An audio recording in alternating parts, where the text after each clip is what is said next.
Pagkatapos nilagyan ng margarine yung baking pan. Lagyan din harina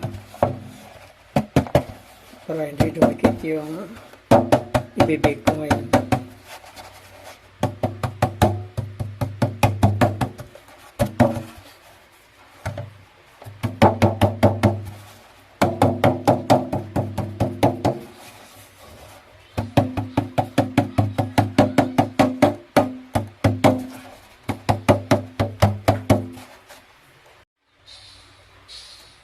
Ito guys, tapos na nalagyan ng harina yung baking pan. Nilagyan muna to siya ng margarine tapos harina para hindi dumikit yung ibibake ko. Ito yung mga ingredients guys. Ito 1 cup third class flour, 1 1/4 white sugar, powdered milk, 2 pieces egg, 2 itlog,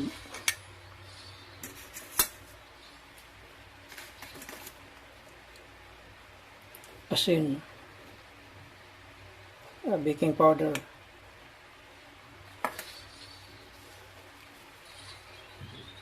vanilla flavor,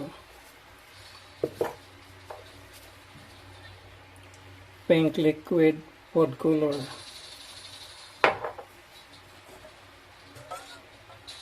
butter melted,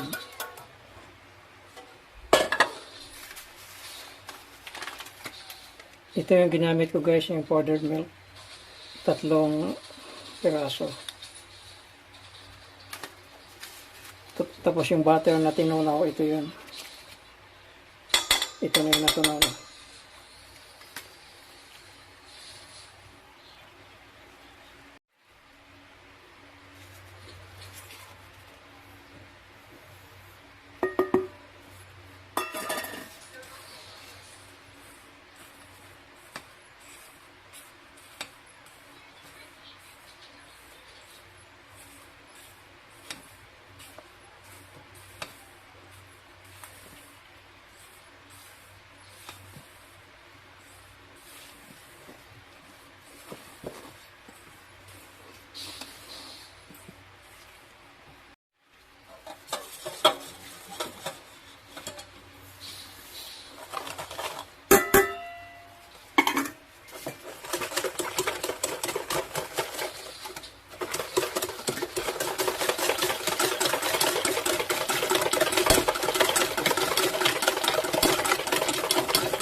Split chips.